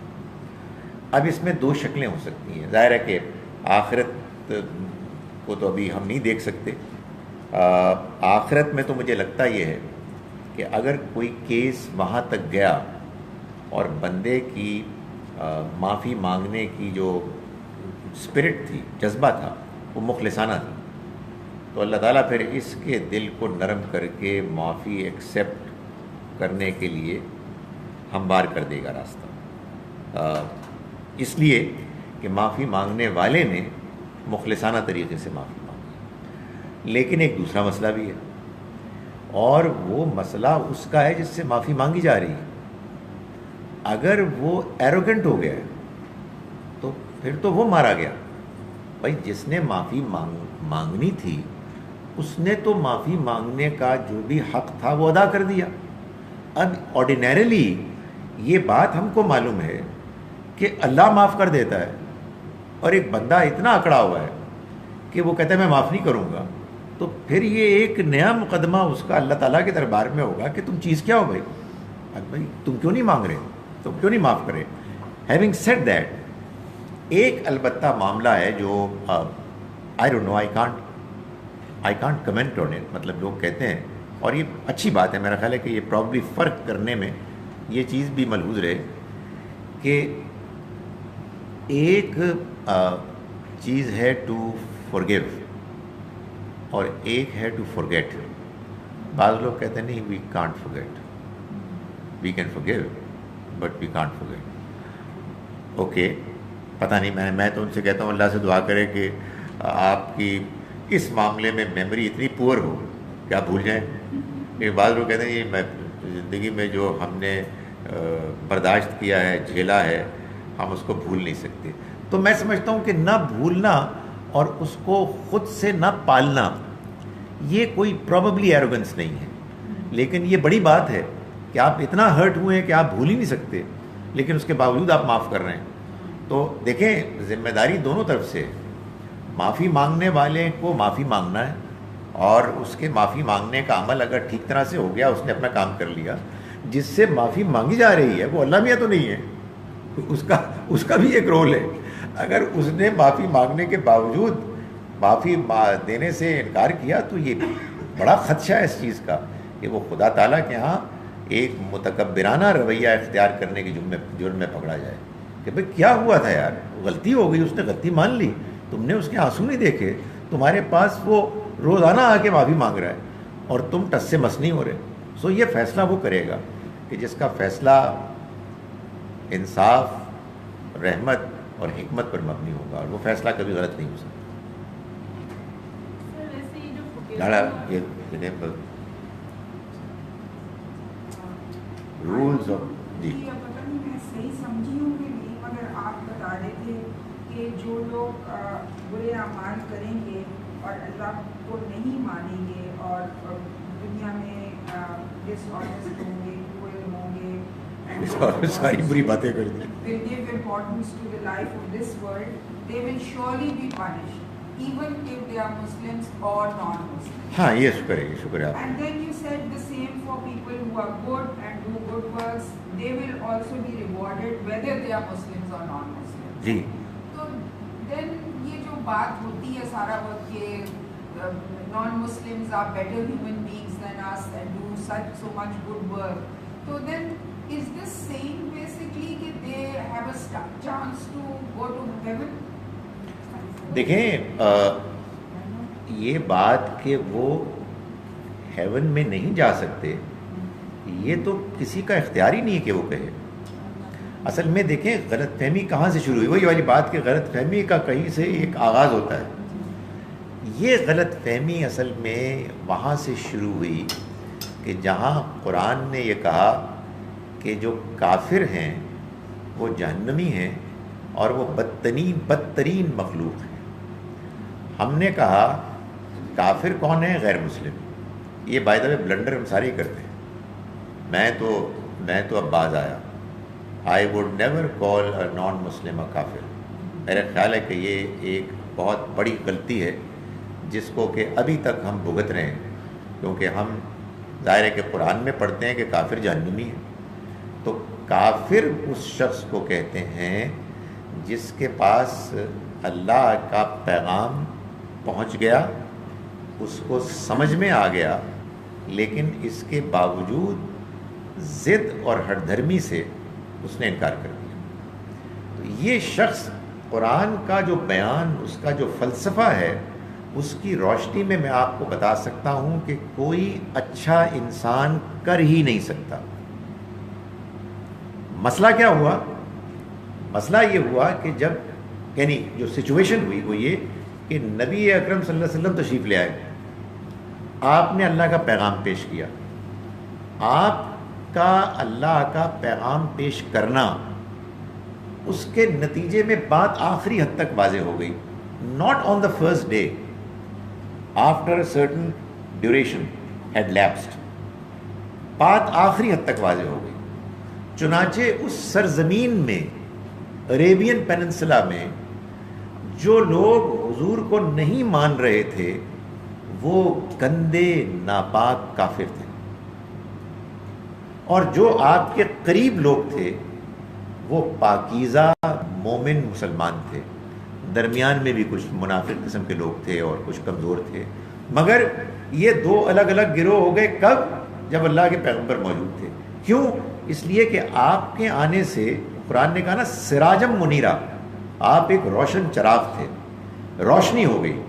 اس روشنی میں جو روشنی میں داخل ہو گیا وہ روشن ہو گیا، جو روشنی سے باہر رہا وہ اندھیرے میں رہا. ہم نے جو بلنڈر کیا وہ یہ کیا کہ ہم نے کہا کہ یہ اب حضور کے بعد قیامت تک کے لیے ایسے ہے. نہیں، ایسا نہیں ہو سکتا، کوئی امکان نہیں. یہ تو کبھی کبھی ہوتا ہے. میں نے آپ کو عمومی بات بتا دی کہ عموماً خدا کا قانون یہ ہے کہ ہر قوم میں، ہر ٹرائب میں، ہر خاندان میں، ہر مذہب میں، ہر فرقے میں اچھے لوگ بھی ہوتے ہیں، برے لوگ بھی ہوتے ہیں. اس میں کوئی ایکسیپشن نہیں ہے. یہ ایکسیپشن ختم ہو جاتی ہے اس ایکسیپشنل دور میں جو نبیوں کا دور ہوتا ہے، اس لیے کہ وہ اتنے پرومیننٹ ہوتے ہیں اپنے سچے ہونے کے پوائنٹ آف ویو سے کہ جو ان کو نہیں مانتا وہ کافر ہوتا ہے. تو غیر مسلم جو ہے کافر بھی ہو سکتا ہے اور نہیں بھی ہو سکتا، جیسے کہ بائی دا وے مسلمان بھی کافر بھی ہو سکتا ہے اور نہیں بھی ہو سکتا. یہ قرآن سے معلوم ہوتا ہے. اس لیے یہ ہمارے ہاں بڑی بڑی غلط فہمیوں میں، بڑی بڑی گپوں میں ایک گپ ہے، ایک غلط فہمی ہے کہ تمام مسلمان پیارے ہیں اللہ کے اور وہ بالآخر جنت میں جائیں گے، اور تمام غیر مسلم گندے ہیں، وہ جہنم میں جائیں گے. یہ اللہ کے پیغام کے اوپر ایک الزام ہے، اور ایسی بات اللہ نے نہیں کی ہے. سچی بات یہ ہے کہ ایسی بات کو ماننے کے بعد آدمی جی کیسے سکتا ہے. مجھے تو کبھی سمجھ میں نہیں آئی کہ لوگ اس چیز کو ماننے کے ساتھ زندگی گزار لیتے ہیں. کتنے ظالم لوگ ہیں کہ وہ یہ نظریہ رکھ کے زندگی گزار رہے ہیں. جہنم خود پڑھ رہے، جہنم ایک بڑی خوفناک جگہ ہے. اس میں خدا تعالیٰ تمام ان 77% غیر مسلموں کو جھونک دے گا جو اس وقت دنیا میں جی رہے ہیں، چاہے وہ اچھے ہیں چاہے کیسے ہی ہیں، چاہے پیغام پہنچا نہیں پہنچا. کہتے پہنچ گیا. مسلمان اتنے پیارے ہوتے ہیں، کہتے پہنچ گیا. آج کل انٹرنیٹ کا زمانہ ہے، پہنچ گیا. کیا یار بیوقوف لوگ ہیں. اچھا جی